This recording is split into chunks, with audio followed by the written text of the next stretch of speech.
to be a superhero is the choice to fight evil. All the fads and all the kicks of a billion years have come to this. I'm the planet of rock and roll. Hello again. No? Hello. What? Three. Okay, hold on. I'm recording. I don't know. I'm recording too. I'm just trying to get this fucking intro right. All right. Okay. That's a keeper. Shut up.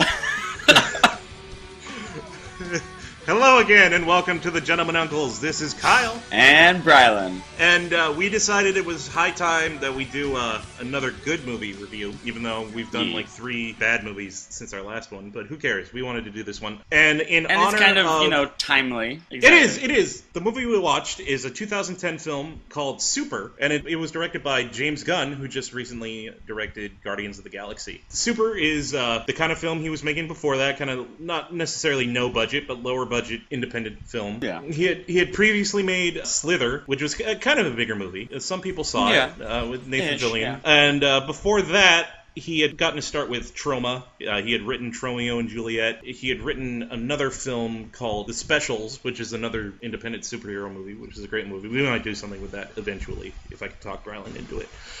James Gunn, he's a brilliant director. I would go so far as to say that he is better than Joss Whedon a little bit. Brylan, I know you haven't seen Guardians of the Galaxy, and I'm not going to spoil anything. I have not yet. I have not, so yeah, do not spoil anything. I'm not going to spoil anything, but all I'll say is Joss Whedon with the Avengers was able to make a great movie about a team, but I think he had the benefit of each of those characters already being established and built in their own films. James Gunn was able to do the same thing as effectively the first time out. So then let's amend your statement. He is better than Joss Whedon at directing Marvel films. Well, Firefly, Buffy. Joss Whedon knows how to create characters and use them and develop them well and direct fantastically. I am in no way criticizing Joss Whedon. He's a brilliant director. Going by the evidence of the Marvel movies, they were both able to do just as good, but James Gunn had less to work with. That is all I'm saying. Fair enough. That is all I'm saying. But Super! This is one of my favorite movies. I made Brylan watch it because I'm a little brat who needs to get my way. Brylan, why don't you tell the nice people it was awesome. what you... Yeah, well, why don't you tell us what you thought? What are your thoughts? Oh, before you start, as with Perfect Host, this is we are officially giving a spoiler warning. So if you haven't seen the movie but are watch it now. Yeah, go watch it. We'll wait. It's on Netflix. It is. It's on Netflix. It's really easy to find. It stars Rainn Wilson and Ellen Page. Ellen Page, yeah. Yeah, Ellen Page. And Kevin Bacon, Liv Tyler, multiple big-name actors. You'll be able to find it. Nathan Fillion's in it for a little while. But go watch it and then come back, because this is a movie I wouldn't want to spoil, because it is definitely worth watching. Anyway, okay, so Brylan, what did you think of Super? I really, really enjoyed it.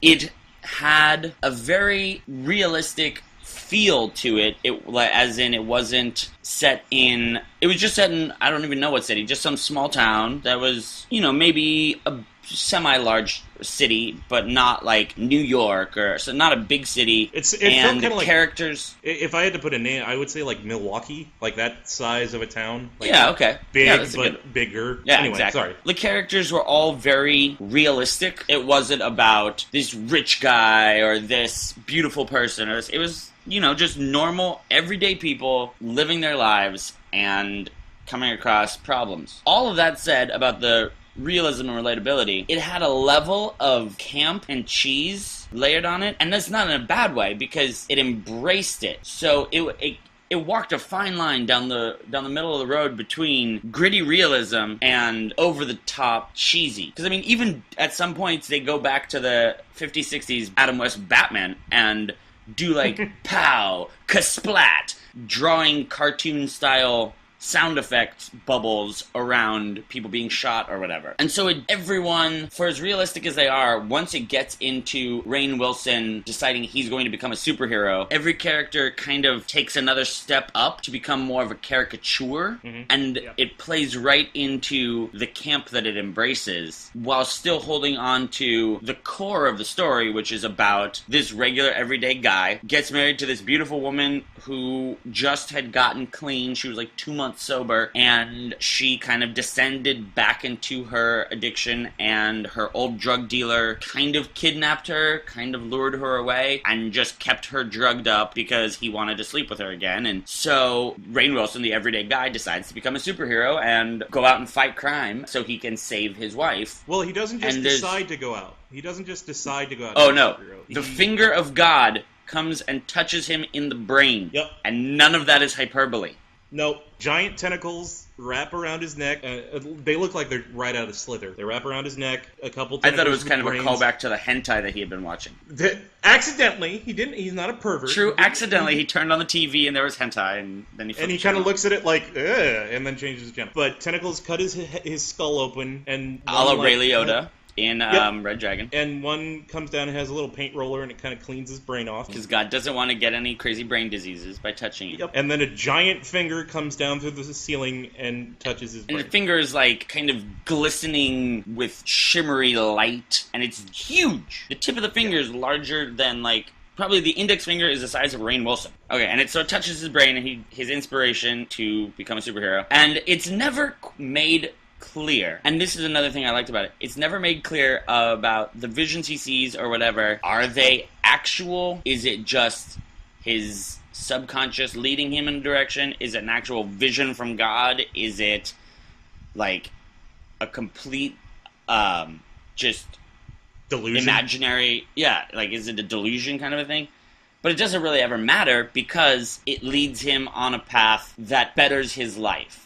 He goes from being really depressed about, like, it starts off and he talks about how there's only been 2 perfect moments in his entire life, and by the end of the movie, even though he, spoilers, loses his wife and his sidekick gets killed, he has come to grips with his place in society and the world, and he's much more happy and fulfilled. It really does a great job of setting up how shitty his life has been. Rainn Wilson's character, his name is Frank, and the opening of the movie is him kind of talking about his life as a kid, and one of them is his dad finds pictures of Heather Locklear in his closet or something, and is spanking him, and then it shows like not just spanking him, it's like with a belt or a paddle or something over his knee. And then it shows him as a little kid, and 2 other kids are pissing on his head. Yeah. And then it shows him at prom, and he's got like this awkward long white boy afro, and he and his date are getting their picture taken, and then it shows him like waiting in the hall, and he looks back in the room, and the photographer's fucking his date. So it's just like it like just does this great job of setting up this guy's life has been just shit. And his 2 perfect moments. One of them is when he married his wife, Liv Tyler. Okay, I can see that. His other perfect moment is he's standing outside at like a little corner grocery store picking out fruit, and like a purse thief comes running around the corner and runs into the store, and the cop, probably less than 10 feet behind this guy, comes running around the corner, and Rainn Wilson goes, "He went in there, officer!" And the officer goes, "Thanks!" And that was the other perfect moment in his life. That was the other perfect moment.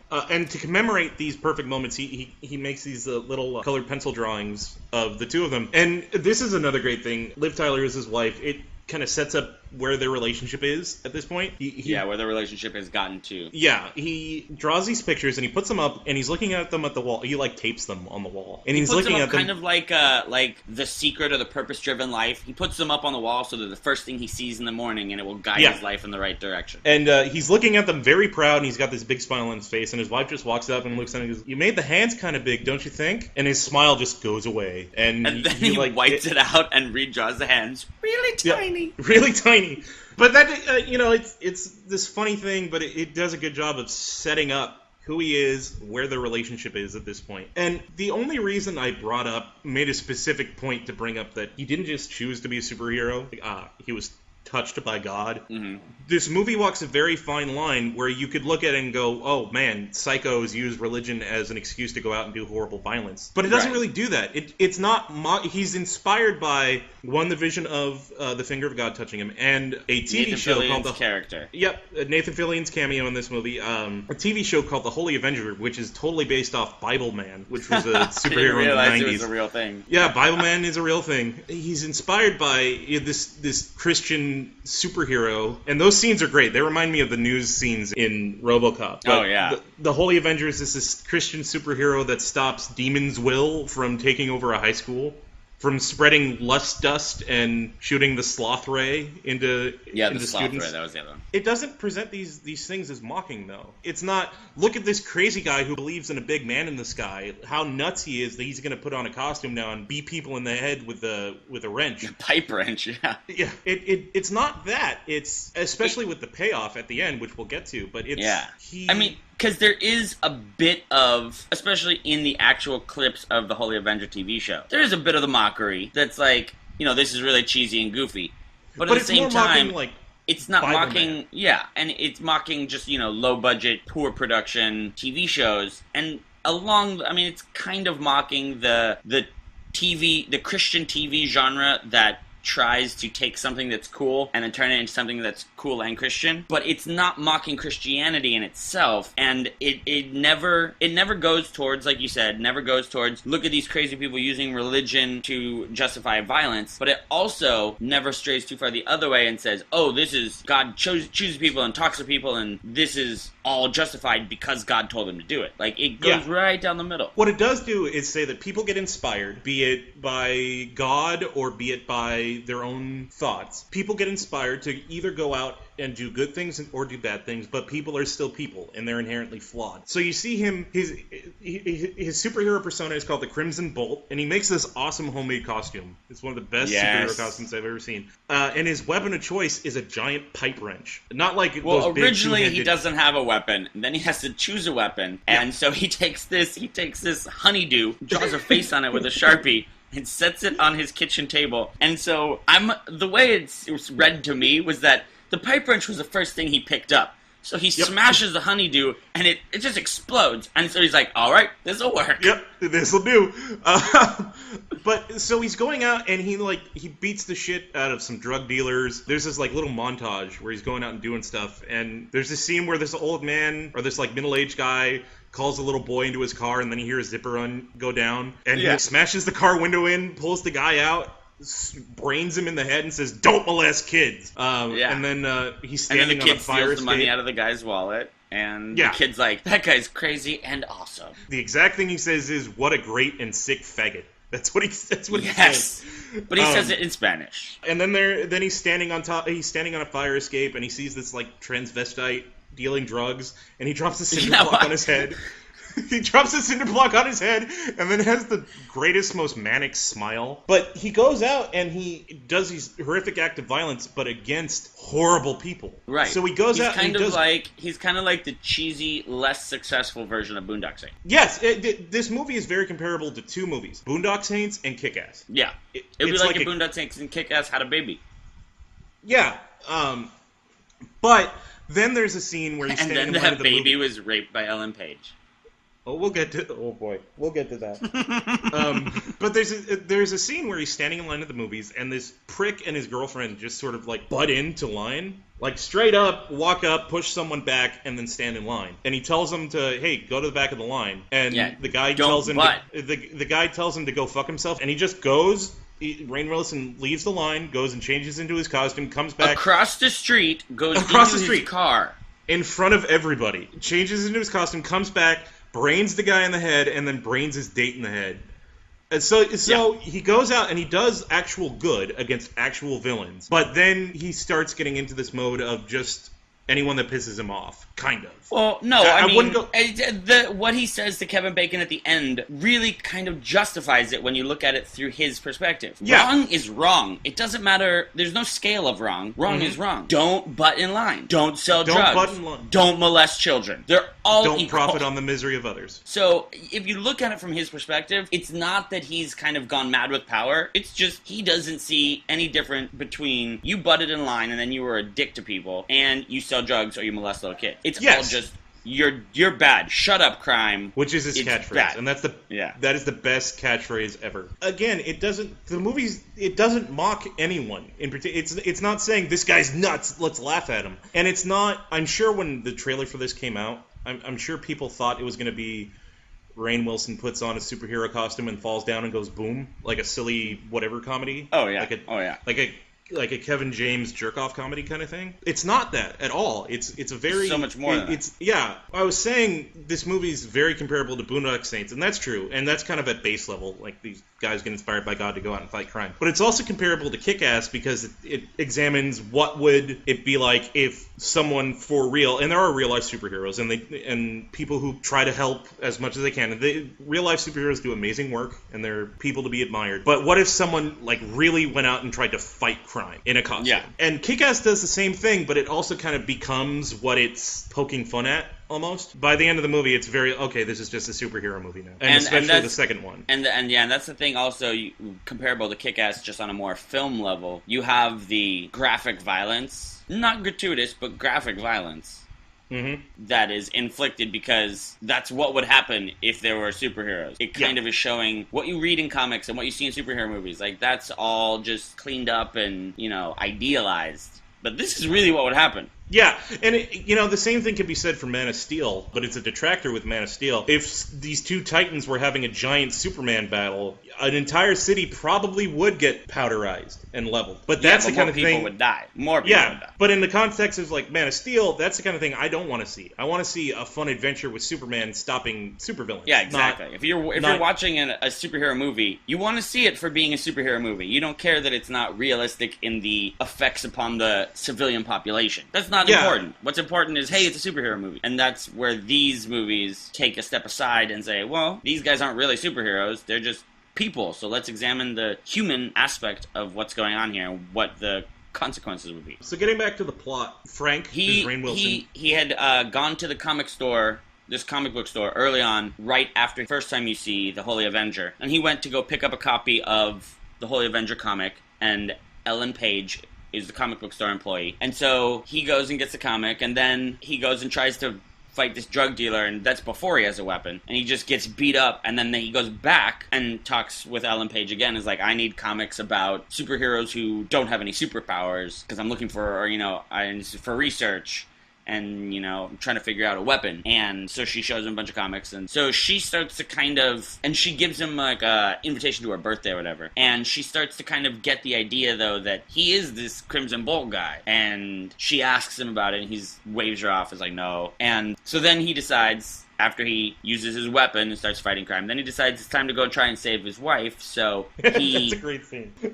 So he goes and breaks, like, he sneaks onto Kevin Bacon's property and watches them, like, unloading kilos and kilos of heroin or coke or whatever. I assume it's heroin because they use Liv Tyler as kind of like a test dummy for all the drugs. Yeah. And so he stands up and smashes the window with his pipe wrench. The three guys who work for Kevin Bacon all just pull out their guns. He's like, oh shit, takes off running. And you know what I love? I love that they immediately recognize him too. Like, it's not just who is this guy? It's that's fucking Frank. That's her husband. Yeah, like there's no question about who this guy is, even though he's wearing a mask. But so as he's running away, he gets shot in the leg. He pulls out the flyer for Ellen Page's birthday party and decides to go to the birthday party. I think it's because he needs help and he figures she'll help. He needs help, and she's the only one that he can... Because he works as a fry cook at a diner, and the other cook there, they're kind of buddies. But the other guy thinks he's that the Crimson Bolt, it's some sick sex thing or whatever. Yeah, so he goes to her thinking that she's the only one that'll understand. Yeah, and he doesn't have any other clothes, so he just wraps himself up in trash bags, goes into her party. that's in full effect, and He's just standing there in trash bags while Yeah, these standing there, like 20-somethings are wrapped in partying.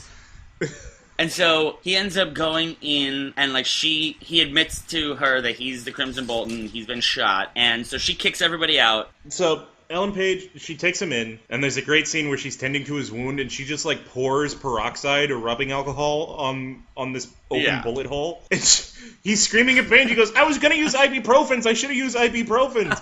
And he stops and he looks at her and goes, "What do you mean you were gonna use ibuprofens? What were you gonna do with them?" And she's just like, "I'm just gonna wrap it." And she like is trying to pull out the bullet with giant pliers. And it was like a through and through anyway. She's like, "No, but there's a little bit of a." It's because she just kind of wants to do it because she knows that she's seen on TV that that's what you do if somebody gets shot. So she invites him to stay with her. Yeah. He also is crashing there because he knows that the guys who shot him recognized him. Yeah. And they know where he lives, so he doesn't want to go back to his house. Yeah, and while he's there, Ellen Page, whose name is Libby, she decides that she wants to be his kid's sidekick. So she makes her own costume and starts calling herself Bolty. Actually, that's like her final choice. I really did like, what was it? The Creeping Bam? Or the Creeping Bang? Bam. The Creeping Bam. What were her other names? It's like Bolt Girl, Kid Crimson. Kid Bolt, or Kid Crimson. Yeah, it was Bolt Girl, Kid Crimson, the Creeping Bam, and then Bolty. Yep. He's like, what's a Creeping Bam? And well, what's a Toro? What's a Toro? What the fuck is a Robin? Robin's it's a bird. Why is she named after a bird? Because he's loyal. So she kind of forces her way into being his sidekick. And she's not so much motivated out of a sense of wanting to do good. I think she's just bored. Yeah. And she has kind of a psychotic streak to her. Yeah. Yeah. She has this amazing laugh that she does. She busts out with a few different times. Basically, after any time she commits an act of horrific violence against a bad guy, she kind of has this crazy-eyed, insane cackle. One of the first things they do together is she tells him that there's this guy that keyed her friend's car. And it was a brand new car, and he totally didn't ever pay the price.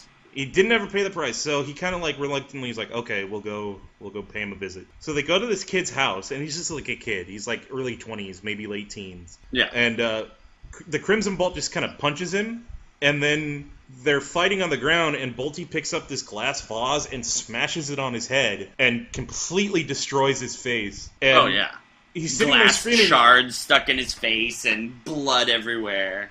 Yeah, and he's on the ground screaming and bleeding, and she picks up this heavy, like, bronze statue and is about to smash it on his head. And Rainn Wilson's like, no! And pulls her outside, and then he's like, Are you sure he did this? And she's like, well, I'm pretty sure. She's like, yeah, I'm pretty sure it was him. And yeah. So he fires her because he could tell that she's just completely psycho. So they're driving. So he's driving her home. And she's taking her costume off because she's been fired. And he stops to get gas, and two of the guys that work for Kevin Bacon just happen to be there. And they start chasing him, and he just like quickly grabs his mask and puts it on. They're chasing him, and they're about to shoot him, and Libby drives up and cuts one of the guys in half with the car. Smashes him up against a cinder block wall. Yeah. And then Rainn Wilson grabs the gun that fell out of that guy's hand and shoots the other one. And then, this is one of the greatest Libby moments ever. This guy has been cut in half by a car, still pinned up against the wall, and she gets out of the car. Still screaming. Still screaming in pain. Yeah, and Libby gets out of the car in just a bra and like a superhero skirt and tights and her mask, and is just like jumping up and down, pointing and laughing in this really psychotic way. And she's like, it's called internal bleeding, fucker! Yeah. Yeah. You don't have any legs, motherfucker! And as they're driving off, she yells out the window at this crowd of people that have gathered, tell all your friends the Crimson Bolt and Bolty are out there, and if they commit any crime, we'll come and smash their fucking head in. And that's when the public kind of starts warming to the Crimson Bolt, because up till that point, it had just been seen as this, like, rash of violent attacks on random people. They say this psychotic man in a costume is smashing people's heads in, because the police are looking for him, But nothing ever comes to that. After that moment, people start saying that he was defending himself and these guys attacked him, and then it starts coming out that the other people he's attacked had like criminal records for homicide and child molestation and stuff. So the public starts warming to him. After that, he decides to keep Bolte on as his sidekick, and she is like caught on this high of what they just did. And that night, this is one of the most bizarre scenes in the movie. It's not bizarre. It fits with her character. And she this explains is later. it. This is later. First, no, because they decide they need to weapon up. Yeah, and they go into this gun store that's having like a big 50% blowout on all guns sale. And they go and just load up on weapons. And he gets a gun. Rifles. How to make ordnance. How to make a pipe bomb. And Yeah. he makes his little Batman utility belt of weapons. And he's pistols, rifles, pipe bombs, knives that shoot out of holders that he built into his wrist. She buys a machete sword. And it's insane. Wolverine claws. Oh, yeah, and, well, it's closer to X-23 claws, because there's only 2 of them, but that's just me. But she specifically says, I can get big claws like Wolverine. So fuck you, you fucking comic book nerd. After that night, he's sleeping on her couch, and she comes in her Bolte costume in her skirt, but without her tights. And, she starts doing a really awkward dance. And awkward, talking about dance. And talking about how ever since he's been staying at her place, she hasn't been able to have any guys over to screw, and how long has it been for him? So hey, can we make out? And she's already asked him once if they could make out, and he said no, I'm married, and besides, you're my kid sidekick. And so then now she's like, well, I know Frank can't make out with Libby, but can the Crimson Bolt make out with Bolte? And so she throws his mask at him. She's like 22, she's 20. So it's not like a little kid, like a kid is doing this. She's an adult. So it's not anything there. But so she throws his mask at him, and then jumps on him and rapes him. And let's not split hairs here. Ellen Page rapes Rainn Wilson. Actually rapes him, and she rapes him to completion, I'll say. And he is so overwhelmed with disgust in himself for what he just did, he goes and he vomits. Yeah. Frank throws her off and goes and vomits. And in his vomit, he looks down in the toilet, and his vomit kind of forms into the shape of his wife's face. And he decides this is it. We need to go and rescue her now. Well, because if your wife's face showed up in vomit, you'd do the same thing. Yes. So they load up with their bulletproof vests and their guns and their weapons and his pipe bombs. I love when she's running in the vest, and she just falls on her face. She's like, "Oh, this vest is so heavy. I need a break." He's like, "No," and he picks her up by the vest and is carrying her. Drags her along. There's a lot of great Libby moments, when they go and attack the guy who keyed her friend's car. She's on his back and he nudges her off and her arm hits the wall. And she's clutching her arm, and she's like, "Frank, it's just like when you got shot." There's a lot of great. Yes. So the night that they go to rescue his wife, it also happens to be the night that Kevin Bacon's character is going. He has this big drug deal going down with a guy named Mr. Rage. A big black man with a semi-African accent. Like Haitian or something. The point is, there's triple guards all around the place. It's not just they're going to be able to go in and deal with Kevin Bacon's goons and then save her. They got an army of guys that they have to get through. Yeah, they start off doing pretty well too. They start off doing great. Another psychotic Libby moment. They lure one of the guards away, and she jumps down and starts hacking away at his face with her Wolverine claws, and she has this wonderful cackle. And so they take on a couple of the goons. I love the way that they lure them away, too. Yeah. It's just Rainn Wilson speaks in a strange voice, over here. Yeah, I'm a little bird. And he just lures one at a time away. Lights one of them on fire. Meanwhile, inside the house... She uses a pipe bomb on one of them and starts cracking up, and then... Oh, no. It's before the pipe bomb. It's after, when she starts cracking up, then Rainn Wilson turns to her and goes, "Shh!" And she's like, "Oops, sorry." And she's got this, maniacal grin. Meanwhile, inside the house, Mr. Rage and Kevin Bacon are doing the drug deal, and Mr. Rage takes a liking to Frank's wife, and Kevin Bacon just sort of gives her to him. And she is just trashed on whatever cocktail of drugs that they've pumped her full of. She's completely out of it. So she doesn't even know what's going on. And Mr. Rage takes her away, and Kevin Bacon looks at his right-hand man, who's played by Michael Rooker, and says, well, when guys start thinking your girlfriend's a whore, then it's time to give it up, right? And Michael Rooker, who has been his right-hand man this whole time, he's a great character because you could tell how disgusted he is with everything he's seeing. Not because he says anything or does anything, but it's in his performance. You can tell that this guy is not necessarily conflicted, but he thinks that Kevin Bacon is just a vile thing. Yes. So Mr. Rage is full-on raping Rainn Wilson's wife, and Sarah is her name. And she's kind of come to a little bit at this point, is like crying for help. Yeah, enough to understand what's happening and is screaming for help. While this is happening, Rainn Wilson sets off a pipe bomb and blows a guy up, and that's when all of a sudden everyone inside starts seeing that something's going down. So they get Libby and the Crimson Bolt and Bolty get rushed by a bunch of other guys. Mr. Rage's guys come after them. Yeah, that's when Mr. Rage's guys come out, and they shoot them both. Crimson Bolt gets shot in, like, the chest, and it hits his bulletproof vest, and it's fine. Libby gets hit in the head, and, like, half her head is gone. Yeah, half her head is gone. So he's lost someone else now. Like, this is just another loss that he has. And he hulks out, like, completely. Oh, it's amazing. He takes 2 pipe bombs and throws them at the guys, and kills a bunch of them and then he picks up a shotgun and is just walking around. No, he pulls his gun first and takes down 4 of them. And then, when it's empty, he doesn't even bother reloading. He drops it, and then he grabs the shotgun and is, like, shooting the people who are dying on the ground. And it shows the guy without any arms, and he's just sort of laying on the ground, and he looks up, and he says, I don't want to die, and he just shoots him in the head anyway. Which, you could look at it as a mercy killing. I don't know. Or as this guy was a bad guy, so it doesn't matter what he wants.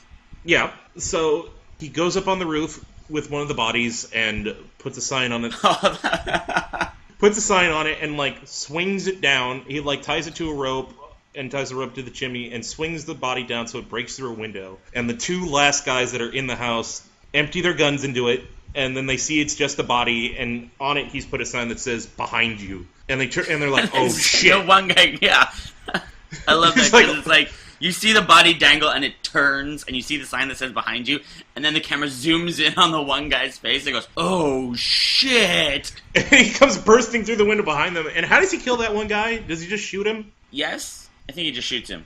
Yeah. He just shoots him, and then he gets in, like, just a kind of a rolling around fight with Michael Rooker for a little while, and they roll on top of the, like, tile frame of a fireplace on the ground. Well, he's getting choked, and he uses his pipe wrench, and then they roll over, because he knocks Michael Rooker off of him with the pipe wrench, and they roll over onto, like, the bottom part around the fireplace. Not the mantle, but the bottom part. Whatever. Yeah.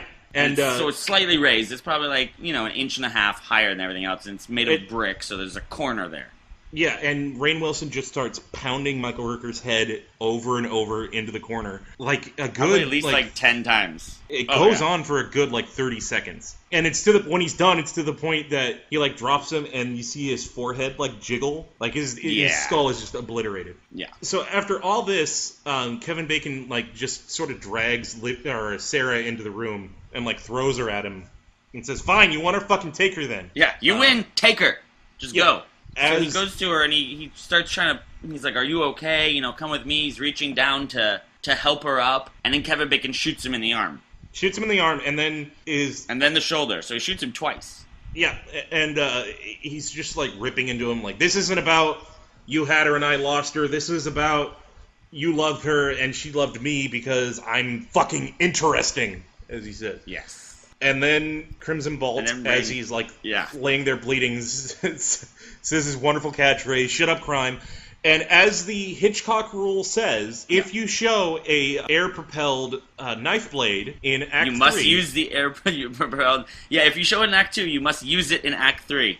To chop Kevin Bacon's balls off. So he shoots the thing right up Kevin Bacon's crotch. The exchange that they have right then is probably the most interesting in the movie. Kevin Bacon is, he's grabbing his crotch on the ground bleeding, and he kind of gives Frank the how are you any better than me? Right. Yeah, exactly. You're just the same as me. Yeah. And how is like killing me gonna make the world any better? Is it gonna change anything? But before that, Frank kind of lays out his manifesto of why he's doing this. And then we talked about this before. He's like, you don't cut in line, you don't molest children, you don't sell drugs, you don't profit off the misery of others. These rules were laid down a long time ago, and they don't change. Yeah. And then Kevin Bacon says, well, do you really think stabbing me to death is going to make the world a better place? And Frank says, I can't know that unless I try. And then he stabs him to death. Stabs him to death hundreds of times in, like, the shoulder. Yeah. So there's all this horrific violence, and then everything slows down, and it quiets down, and it just shows Frank carrying a comatose Sarah back to the car, puts her in a car, and then he goes back and wraps Libby up in a blanket, wraps Libby's body, and puts her in the car, too, to take her away. And then there's the ending is probably the best part of the movie, not in the sense that, oh, it's over, thank God, the ending's the best. Right, no, but the ending sequence. You get this amazing payoff for this emotional journey you've been on. It's a voiceover from Frank saying that it shows Sarah tending to his wounds, and he's saying she stayed with me for a few more months, maybe out of, obligation, a sense of obligation, but then eventually she left. Yeah, I woke up one morning and she was gone. And it shows him reading a note, and he says she needed to go because she needed to get her life together. She needed to go back to school and get a degree in anthropology because she knows things about the world. And she needed to be able to share her experiences with other people so they don't have them too. And then it shows her, I guess, as a sponsor in... it was in one of her meetings. Yeah, in one of her meetings. Or an NA kind of meeting, yeah. And she's clearly doing better. She's clearly just not going through the motions anymore. And then he says, and she needed to have nightmares about that night at the ranch so that another man could learn how to comfort someone. And it shows her in bed another good man who didn't know he was good could learn how to comfort someone. Yeah, and what one of the things I liked was one of the things he sees in his vision when God touches his brain is Nathan Fillion's character, the Holy Crusader, comes to him and says, some of his children are chosen. Yeah, some of his children are chosen. And he puts that up, one word on each piece of paper, above the doorway out of his bedroom. And so he lives when the he's entire talking movie about believing that it's him, that he's been chosen by God to become the Crimson Bolt. Yeah. And so then when he's talking about Sarah and the things like she needed to do this, she needed to do that, he talks about how he came to realize that he wasn't the chosen one. No, because she was the chosen. It was her and her 4 kids who probably wouldn't be if Libby and I hadn't gone to the ranch that night. It's so they could grow up, and if we're very lucky, they'll change the world. And it shows that he wasn't the child that was chosen. It was Libby and her children that were chosen. And the payoff for Frank through all this is while he's saying this, it shows him like checking his mail, and the little kids had written him a little note, and it says Uncle Frank on it. So clearly, like, Libby left, but it's not like she just ditched him again. It was, I need to go because I can't be here anymore. I'm not good for you. But he's still a very big part of her life and her children's lives, and so he has the connections that he was lacking at the beginning of the movie. And at the very end, the wall in which he had pasted up the 2 pictures of the 2 perfect moments in his life is covered. The wall is covered, and on the ceiling, and another wall is covered with pictures that he had drawn. Of some of them were scenes from the movie that he had just drawn and depicted, and other things were stuff that we didn't even see that happened later, like simple things, like the one showing him drinking a cup of coffee, and he's like, and then the one right next to it. And then the one next to it is him going to a coffee kiosk, like a drive-thru coffee kiosk, and then him going back the next day, and it's the same employee, and they're like, "Oh, hi, it's you again. It's nice to see you again." Yeah, just like, simple things. So he's learned to enjoy the simple beauty of life. Yeah. He gets a rabbit. Earlier in the movie, when his wife first leaves him, he considers getting a rabbit, and he has it in his hands. He's like, "No, I can't, because if I screw it up, then the rabbit will suffer." But then it shows he has this rabbit in his life, so he has this life to care for. He has to, because it's shown through the entire movie. Like that's one of the things that he helps him fall for Sarah in the first place. He has this like innate need to care for something. Yeah, and so it just wraps up his whole life and his whole character with this really positive, uplifting message at the end of what up until that could just be looked at as this overly violent, cheesy, campy, mock superhero movie. Yeah. But then it comes through with this message at the end, and it's just extremely positive and beautiful, life-affirming. Yeah. And I can't tell you how much her leaving ultimately adds to it, because it shows that he didn't become the Crimson Bolt to save her for himself. He became the Crimson Bolt to save her, whatever that means. Yeah. Just to save her. No, yeah, exactly. And that, in a way, that makes him more of a superhero than most of the other superheroes that are having movies made for them lately. Like, Superman's not a hero anymore. Superman's a warrior, or I would go so far as to say he's a thug. He goes and does what he wants, but he's not interested in necessarily doing the little things to save people. Right. But Batman's a little different. Well, we don't need to get into that right now. But yeah, even Batman too, to an extent. But the Crimson Bolt, he became just to save people. Just to help people and save people. Maybe in extreme ways, but that is all he was motivated by. One of the things that also inspires him to become the Crimson Bolt is as he's watching the Holy Avenger, the titular character played by Nathan Fillion says, he's talking to one of the kids on the show, and he says, I'm not any different from you. The only thing needed to become a superhero is the choice to fight evil. And that is really a reoccurring theme. Like, it doesn't matter who you are. Reiterated in the comic book he buys of the Holy Avenger, and like... Yeah, and that speaks to Libby, too. Like, yes, she's a psycho, and yes, she probably was in it just because she was bored, or had this pent-up rage inside her, because it's shown that she's motivated by her lusts and her hungers. Her animalistic, But ultimately, she was there to help him fight evil. Yeah, because he wouldn't have been able to do it without her. Yeah, ultimately, this is a very beautiful movie, and we've been talking about it for way too long. But no, it's a very beautiful, uplifting movie made by a fantastic director who's only going to be making more and more films, it looks like. So, check it out. I hope so. Yep. Anyway, go watch this film. You will not regret it. You have to watch it all the way through, though. You can't just get to where... all the way to the end of the credits. Yes. You can't watch... You can't just wait until... Or you can't sit there until Libby rapes Frank and then go, fuck this movie, and turn it off. The entire movie is an experience, and you need to take the whole thing, because the payoff is one of the best payoffs in film. Go watch it, fuckers. For the Gentleman Uncles, I have been Kyle. And I've been Brylan. Shut up, crime. We'll see you next week. Papa always told me that I got no money.